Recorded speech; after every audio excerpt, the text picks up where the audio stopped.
Hello and welcome to the Inner Gamer Next, where we play a video game and figure out if it should or shouldn't be next up on your video game playlist. And today, we dive into Borderlands 3. Things have happened. Shit's hit the fan. Last week, we talked a little bit about, our qualms with like the inventory and some of those things. Those haven't changed. There's still frame rate issues. The menu lags. Oh my god. That stuff hasn't changed. The menu lag is probably the most frustrating out of all of it. Oh my god. Because you're in the menus half the time looking at your guns, and it like takes 2 or 3 seconds to load in. Doesn't seem like a long time, but when you're playing a game, that's a long time. And why should a menu lag? It's just graphics. I know. It shouldn't lag that much. I know. It makes crazy. no sense. But anyway, so Borderlands 3. Let's talk a little bit more in depth about the story. Yes. Because we've now gone far enough, and I am going to warn people, if you haven't played, I'd say 45 to 50% through the game, there are spoilers through that point. So you can skip forward to the next section. See the show notes for the time code. Otherwise, this is going to be a slight spoiler cast, so prepare yourselves. Yes.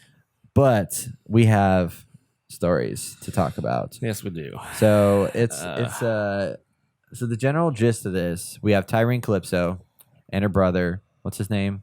I forget. I forget Troy. his name. Parasite. Troy? Yeah, Parasite. Yeah. She calls him Yeah, Parasite. it's more like her trying to like take over and be like God Queen. And then he's supposed to be God too, but she's taking advantage of him. Background story of her being very just. We never seen any of this. We only get told that the only reason her brother's alive is because of her. And now that I'm thinking about it, I can't remember why. For some reason, she kept him alive, something like that. They're connected in a way, which if they're brother and sister twins, that. Like, there's always some kind of, like, connection thing with that. Do you remember, Brett? I can't remember now. I don't exactly, but I could see that they are somewhat intertwined because they always, every time they, like, steal siren powers, they share those siren powers with one another that does something with them. Granted, like, she doesn't want to do that because she wants to be the strongest. It's just this whole power trip going on. But I dig it. Like, that's a great dynamic for them, because he's stuck to her will and bidding, and she's trying to be like fair to some degree, but you can already tell that as we progressed up into halfway through, you see that she has this, she's kind of power hungry and she wants all the power, but she has to give it to her brother, so she's like a little reluctant. And I was like, well, that's actually a great dynamic because that can play into how their downfall towards the end of the game, which I'm excited about. But it's the way that they show it and tell it, which bothers me because it's just very like, here it is. Okay, on to the next thing. There's no like lingering. There's no cinematic element to it. There's no, they just tell us on the fly when they pop in, because that's like their thing. They just pop in as evil guys and they're like, I'm going to take something and or hurt somebody, and then we're gone. Yeah. That's definitely the case a lot, and it's odd because we're used to. I mean, if anybody's played previous Borderlands games, which I'm sure many of you have, Handsome Jack is the villain that kind of carries on throughout all of this, and he's in your ear all the time, every chance he gets to like just make bullshit remarks and snide comments and all that stuff. So he's always like a part of it, and he's got a lot of character. He's really interesting. He's an asshole. Like, all these things are there, but he's always like kind of looming over top of you.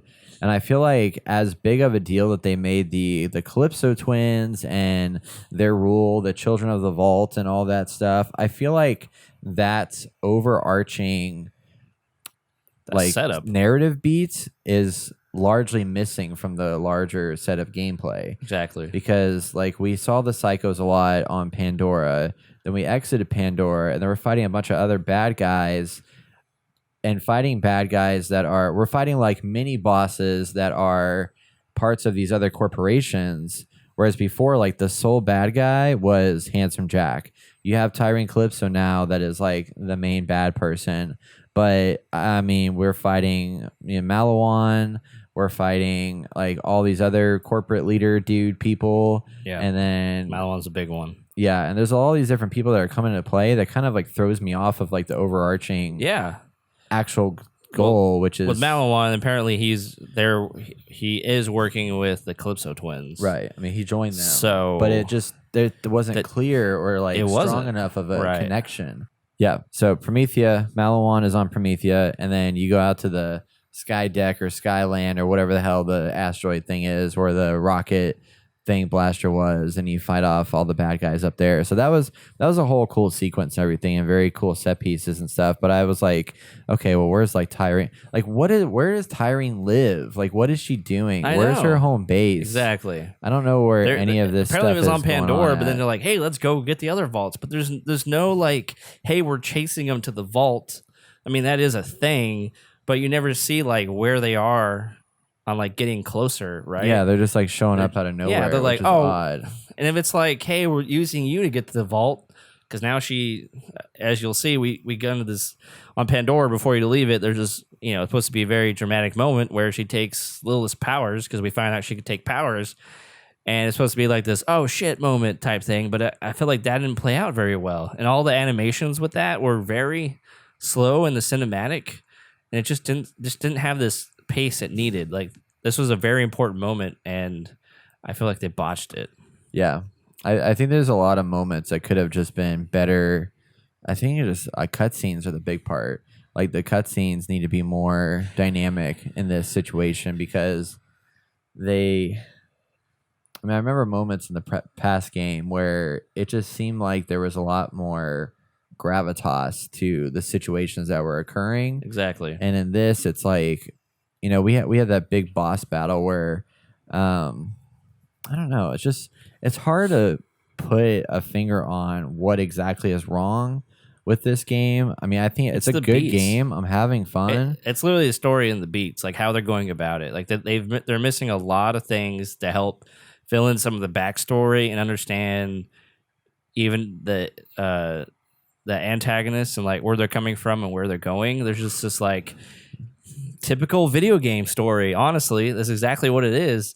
And I guess technically Borderlands 2 had this video game story, but at the same time, they kind of told it very cinematically. Like, when you first start the game, you get off this exploded tram and you're stranded in the middle of this, very frozen, deserted place, and Claptrap finds you and he leads you back to civilization. And that whole intro part is very cinematic, and it thrusts you into this world, and it's all about you getting back to Lilith, or I can't remember exactly what happened, but you meet Roland and all this stuff, and like there's a progression of, hey, we gotta beat Jack, right?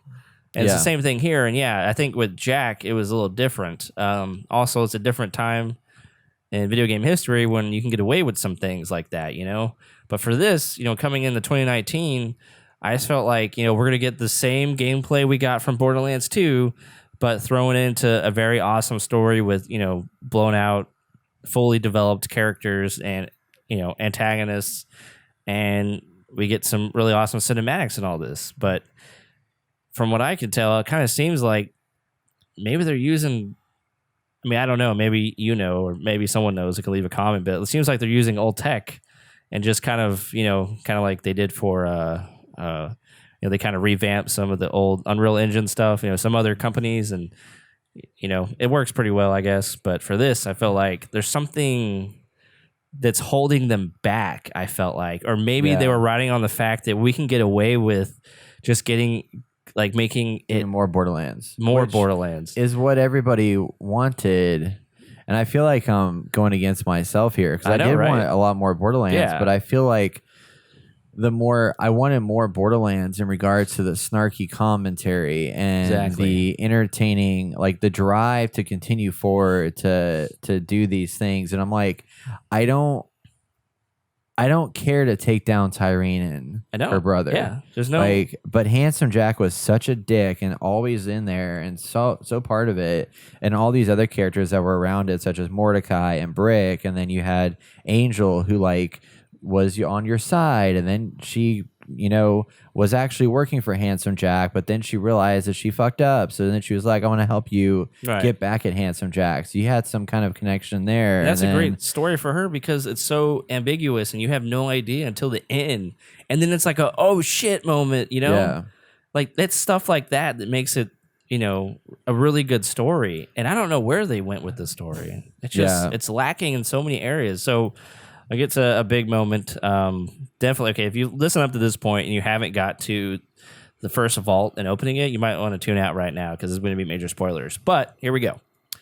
Maya dies, and it's supposed to be another dramatic moment, and it's just not dramatic. And then Maya is training this kid who's potentially going to be a siren, and we really don't see that. But her name is Ava. Ava, she's supposed to, she's this prodigy. Well, I'm gonna say prodigy, but she's not a prodigy. But Maya's like, just trying to train her to be. Well, they know she's gonna be. They know she's gonna be a siren, right? Because I guess you're born with being able to become a siren or something like that. Maybe I don't know the lore behind that. She doesn't even mention like how they know, right? How do they know that?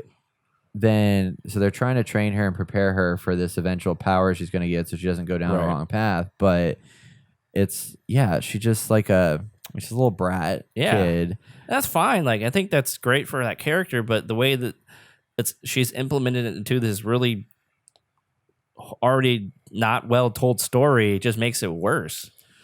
Because the Calypso twins show up at the vault after it's been opened. They take the beast's powers that you have to fight after you open the vault to get into it. And then there's this moment where she's like, I'm going to kick your ass. Ava's like, I'm going to kick your ass because, I'm a badass and I've been trained all this time, and she wants to jump in the battle, but I feel like she would know that these people are not good and there's no way in hell that she could beat them. Yeah. She's just like overly aggressive and confident. And that's not, I feel like even someone like that wouldn't be that way unless she already had her powers and she thought that she could take them on. And then she would obviously see like, oh, I can't take them on because they could overpower me even with my powers type thing. Like that would have been a great moment. Like seeing her develop from like, hey, I have some powers. I did something really cool to potentially maybe you saved, the Vault Hunter that you picked. And it's like, okay, this girl's power's coming along and Maya's training her and you see the training, but you never see that. It goes from we have Maya, we have Ava, and then Maya's dead. Yeah. It's like, wow, what happened? And then another thing that it's a little earlier in the story is when Maya finally comes on the ship and sees Lilith without her powers and it's no big deal. Yeah. She's just like, okay, let's go get the vault key. And well, you're still the Firehawk. There was no like, oh my God, what happened? You think she'd be like, oh shit, wait, the Calypso twins could take our powers? That's not good. There's a lot missing in the story. Yeah. And it bothers me a lot because I really, really want to like this game. Yeah. And the gameplay's fun. That's good. Oh yeah. I feel like another thing I don't like too, which is like the big deal behind it, there's too many guns. There's so many guns. Like, they were talking about like there's a bajillion guns, which is cool. I mean, that was a good like. Well, they put an actual number on it. Billion. They have 1 billion guns, or over 1 billion guns, or something like that. I think it was like a bazillion or something. No, that was from the previous. Borderlands 2 had bazillion guns. I don't know. Yeah, but there's a lot of guns in this game, but almost to a fault where there's so many guns that you're rolling through. I never really have time. Like after you get to a certain point, like you were saying, you don't ever touch white or green anymore. Yeah. Like once you reach a certain level, because you're getting these other guns. So then you just start scrapping all these guns that people worked hard to like build and develop and design. Yeah. And then they're just like being thrown away, just like nothing. And there are some really good like epic but even like epic weapons that I got with skeleton keys, like I'm throwing those away real quick because once you get 4 levels up, like those level 12 guns aren't even beneficial to you anymore because they don't have the higher damage output. Right. So that makes it really, really difficult to. It's like, I have no attachment to any of these guns. Like, yeah, it's just hard to keep any. Like I have one that's really cool. It's it has infinite ammo, but obviously it overheats, and so like it starts firing like a normal machine gun, but then it gets quicker and quicker, right? And I think it steadies too, so it's easier to shoot. And I really like that gun, but I just at this point, it's like, when do I throw this gun away? I'm getting so many of them, and I'm trying to compare and contrast different guns, but there's so many. I'm just like, you know what? I don't even care. Just trash that. Let me get more ammo at least. I try to like hold on to some guns that I really like, but like you can't you can't level them up with you at any like if you could do that like that I think that would be cool. It's like I really like the way this gun is, so let me level it up with me, you know? Yeah. Do a little more damage or Kind increase of like the a Destiny kind of thing where you Yeah. mod the weapons that you like the best. Right, right. Yeah, it's I mean it's really cool that there's so many things you can unlock. And then but man, so another thing that Borderlands 1 and 2 I think did better is that I felt like there was multiple places to collect to turn in weapons and like exchange that stuff. I feel like I'm constantly running out of inventory space, even though I've upgraded a lot. And I'm like, there's so many guns to pick up that I'm just throwing things away, but I need cash to then purchase new upgrades and stuff back at the home base. And there's like last game, I had 25 guns in the first like area of fight. That when I moved on forward, I was like, I'm just gonna throw this one out, throw this one out, throw this one out, Right. and there's nowhere to turn them in on certain areas where it used to be every single area you went to had an ammo station, Right. and then like you go to Atlas headquarters, I don't think there was the ammo station there. It was just a piece of the game, and then it's just odd that there's not more of those benefits that they had in previous games. And upgrading is a little ridiculous on like backspace because you go from 1,000 to 3,000 to 9,000 to 27,000 to 81,000. It's exponential. What the fuck? Yeah, it's like I never have 81,000 in my bank. I have 30,000 right now, and I could spend it on an upgrade for one of the guns. But I'm like, I'm just gonna hold on to it. Like I feel like right now I'm in a good point where I have enough ammo. But yeah, backspace is a huge thing. You think there'd be increments like? I thought that'd be done better. Well, it used to be backspace was like iridium, and you'd spend it on iridium, and now they moved that to where iridium is like cosmetic items. And you can purchase some guns. Yeah, you can purchase some guns, like epic guns with it, but I don't ever go down there either. I forget to go down to that spot because it's kind of off the beaten path on the map. Right. But I bought a skin for my character. Yeah, it's cool. I like it. It's an interesting way. So that's another good thing they do. You get all these guns, which can be taxing mentally and trying to run through all the inventory and stuff. But it's nice that there's actually a lot of heads. There's a lot of cosmetics. There's a lot of guns. And none of it so far is you haven't had to purchase any loot boxes or microtransactions. So I mean, they were good about that, which is awesome. I mean, there's a lot of content in. There is definitely a lot of stuff in this game. Right. A lot of stuff to explore, a lot of chests to go through. I mean, I found a lot of secret like gun areas where you can get gun safes. Unfortunately, I've been having more often than not when I find a really cool off the beaten path like gun safe. I got like a green gun. Yeah. I'm like, what the heck? Why? There should be like a blue one here or something. Who did you kill? All you got was green gun. Oh, you killed Malawan. Yeah. The Malawan brother. Well, even when I killed when you helped me kill the big, huge ball thing, that was... Wait, but you really got... Because we should see... Oh, no, we're picking up all that stuff. Yeah. Dude, that's messed up. I know. Because every time I kill a boss, I get at least like 2 blues. Yeah, I know.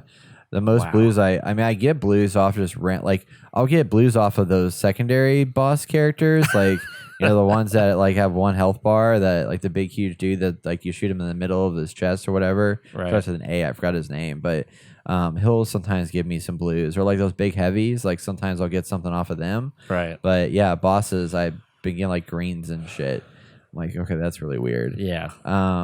So the loot drops is kind of odd in the game, but I don't know. I feel like I'm talking a lot of negatives about it, but I mean, it's good. It's just I feel like the expectations were so high because we were excited to have a game that wasn't like the other games that are out there now, and it's here, and it just maybe we wanted the wrong things. And they focused on the loot and the gameplay, which is fine, but I mean, you don't have the icing on top of the cake. Like, there's nothing tying it all, like making it one smooth thing, which would have been the story. And I mean, I think the big grip factor for both of us was the characters and the story. Oh yeah, and then the icing on the cake was all the badass guns you could pick up. Right. Instead, with them, it seems like they were like, let's open up to new worlds and let's put more guns and more stuff to do. More stuff as opposed to quality like content based things. And honestly, when I heard more worlds, I anticipate it to be just as big as Pandora, like in Borderlands 2, you know? Like, this is going to be a long story. We have a whole world to look into, you know, because there's a lot going on Pandora for Borderlands 2. I thought it'd be like that for each of these planets. There's so much to do. Well, whether it's like not all main story stuff, but at least like side quest stuff, and they do have that. But I mean, like on Sanctuary, the ship. After you get the ship, like there are quests that you can pick up to go kill people, like wanted posters and stuff. I was like, oh, that's cool. Like I actually enjoyed that. But you're going back to the same levels, and there's only like maybe 3 areas for each planet, maybe. Yeah. And I'm like, I wanted more. Like, there's got to be more here. Maybe DLC will open up some stuff, but I mean, again, there should be a lot more on this. I'm really curious to know what the end game is going to bring to the table, because more challenging battles, I don't know if it's enough to keep me engaged with it. I mean, it's hard. Yeah. And I'm anxious to play with friends more often. I mean, you know, last time you and I me and Jason played, I was like, man, I it's harder for me to pay attention to the story when I'm playing with people. But at the same time, it is more fun when you're playing with people. Yep. And I think there's levels that are designed for co-op. You know, like that part that you helped me with the ball character. Like if you have to have another, you have to have another person in there. Sphere with every kind of weapon on it possible. Well, it's called a ball. Is it really? Yeah, okay. it's called like the Metalon ball, or no, it's called the whatever the guy with the K. Yeah, like it was the Catalan ball or something Yeah. like that. That's what they called it, because the Reese was the Reese ball, and then you had the Catawani ball or some shit like that. So think of, I forgot what they call it, but one of the in Destiny 2, they have one of those balls that fly around. Catawaga ball. Yeah, it That was was the name of it. gigantic. Brett texted me up. He's like, hey, I've been playing this level for 2 hours and I can't beat it. And I was like, oh my gosh. Yeah. Let me help you out, buddy. And then when you told me you had your Beast Hunter, I was like, oh yeah, duh. That's why it's so easy for you, because it wasn't easy. I almost died, like it's so much easier, Right, because right. like, I mean, you take all the aggro when, like, for me, like I was constantly getting swarmed by, because you had 2 types of attacks. You had these like fireballs he'd send out, and then you Right. have these like shock attacks that he would send out, and it was just me that he was going after, and there wasn't any other enemies around there for me to like shoot at to revive myself. Right. It was just me and the ball. So I was like, okay, that sucks. It does suck. It sucks. Yeah. I mean, it was cool. I came in there and just wreck shop for you. Yeah, thank you. You're welcome. You're Yeah. welcome. I mean, I'm very powerful at this point. Yeah, Compared to the ball. yeah. Anyway, it's just I need to play through the rest of the campaign to really find some of the more interesting spots of the story. I feel like they had such great characters. And they didn't pull through for me. And I guess for Brett either. No. Yeah. And again with the Calypso twins, like you see them in the trailer where you have a bunch of enemies running past them, and then you come here and they're never with any people. Yeah. They're just by themselves attacking you on a cutscene. I'm like, okay. Well, you know, the sucky part about a lot of this is that, you know, there's nothing wrong with the delivery. Like, you know, the voice actors did a great job with what they had. Like, you know, we talked to Elisa about her character, and her character is really good. Yeah. But Borderlands didn't write that character well enough to like really give her the gravitas that she needed to be the handsome Jack that we had from before. And maybe that was just because they did such a good job with handsome Jack that it's hard for them to, I mean, they reached their peak with that character. Yeah. And they're trying to make another version of it, and it's just not. Well, Borderlands 2 is Empire Strikes Back, and Return of the Jedi is Borderlands 3. Yeah. That sucks. That's true. Yeah, it's been fun though, but the bugs are kind of frustrating. Oh my gosh. It's nice that they're releasing these shift codes online that I've been following. Like, if you go to IGN.com, they have a running list of active shift codes that are available there. Very nice. And that's how I found about the 2-hour availability one that I used and got like 2 more. I think that particular code gave me like 2 more keys, which gives you, if you have a skeleton key, you can go to the skeleton key box on Sanctuary and get guaranteed epic level weapons. Or not epic, legendary. No, epic. I don't even get it. And then legendary is the orange ones, right? Yeah. I've only gotten like a handful of orange ones. Yeah. I've opened 2. Yeah, I haven't. I think I've any of gotten those. 2, and the rest have been either green or blue, and mostly purple. I had one that was really badass. It was a water gun. It's level 11 water gun. That was a pistol, and it was a legendary. And man, that thing was a beast. Nice. For like a level. Right. And then after that, I was like, okay, Yeah. time to ditch this. Time to ditch that. Some of the smaller details are cool, like the guns that have infinite ammo. Well, they have infinite ammo up to like how much you can carry for a certain gun, because they're labeled as like they're either bazooka or they're assault rifle or they're a pistol. Anyway, so I had this assault rifle. I think it was assault rifle. That's the one that like it has unlimited ammo until it breaks, or no? Yeah. Okay. Yeah. Well, not unlimited ammo, as much as you can carry for that weapon type. Okay. But you can fire it until it overheats, and then it has to cool down. You can fire it again. Anyway, it overheated, and my character pulls out this little water gun, and he's like shooting the gun with the water to cool it down. And he's like, See, that's just awesome. Like, and it's like there's so many of these moments that you don't get to experience because the guns are so disposable. Right. And that kind of sucks, is that you don't get as much of that there. I do like, though, that every corporation like has its own kind of identity to the weapon. Yeah. So like the Jacobs guns, I don't ever use those because they have like 2 or 3 rounds per magazine. Right. And I don't like that. But they're heavy hitters. They're heavy hitters, yeah, but it's just too much reloading. Right. And then there's a particular one, it might be Malawan or something, that they all have status effects attached to them. So those are really good to utilize. And then every one has its own like kind of identity to it. And that's kind of interesting, because then I look like Hyperion guns are commonly used by me. And then I also use Malawan a lot. And then the one starts to V. Been using those a little bit. So you start to find the ones that you gravitate towards. Man, the more I think about it, it'd be a lot better if they had a handful of guns and then a shit ton of attachments. Because you can find a gun that you like, it has a certain recoil, whatever, and then you just put attachments on it, make it anything you want.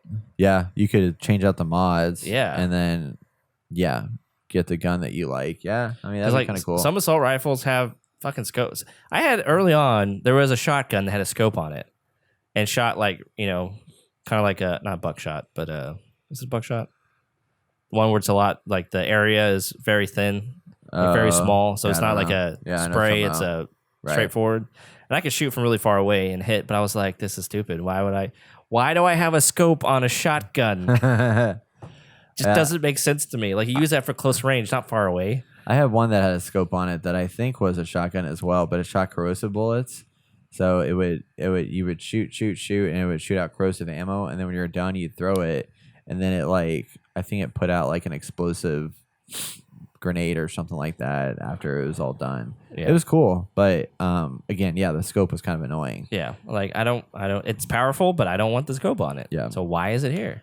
Yeah, man. Anyway, I think we talked So, enough. What about do you this. think that's good about this game?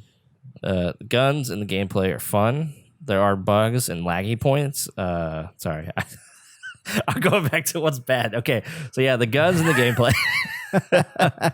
Sorry, I'm a little upset. Okay, Yeah, I'm a little heated about this. And it sucks because it's not a bad game. It's just not well polished. It's not to what I was hoping it would be for the amount of time it took them to put this thing together. And people are kind of saying, like, they gave out old builds for some of the like IGN and people like that to play, and people lost, like, it was an old build, so it wasn't up to the standard that it should have been, and people lost 6 hours of game time because it's buggy. And so I think maybe they try to rush it out like a lot of game companies are doing. There's no way they could have rushed this game, man. They spent 6 years on it. There's no way it was rushed. I think it could have used another month in the cooker. I don't know if that would have done anything to it. I don't know, man. Yeah. There's just a lot of things. Short. Like I said, 6 years. A month is not going to make any difference. I don't know. If they would have delayed it, I think people would have understood. Yeah. Maybe they wanted to. Maybe they just thought they had to get it out now. I don't know. Like, I have no idea. But I mean, you look at some of these, PlayStation proper games, and my God, they run buttery smooth at 60 FPS on the PlayStation. It's like, and those graphics look amazing. Yeah. How is this cell shaded thing so messed up? Okay, I'm done. I'm sorry. I don't know, man. I can keep going on. It's crazy. But anyway, so do we recommend this game? Sure. We think you should probably play it, but just know that there are a lot of flaws in it. But if you like Borderlands, it is still a fun, exciting game. Yes. It is on Unreal Engine 4, by the way. Interesting. So there's that. Oh, you yes. know what it is? I know why. So no, it's not. The month in the cooker didn't matter. Okay. Okay. The reason why it fucked up because they spent the last 3 months of this game developing a freaking preload system for Epic Games. That's what it was. They spent all the resources They doing a shot preload themselves system. in the fucking foot. Okay. Oh man, crazy. It's just, yeah. I'm upset because I wanted this game to be really good, and I was looking forward to it quite a bit. We both were. I think a lot of people are. You know, this game's got pretty good reviews overall. There are obviously some issues on PC and consoles, but I mean that's why we do these things. That's why we do it. It's not because we hate them. It's because we wanted them to be amazing. We want them to be better and more exciting.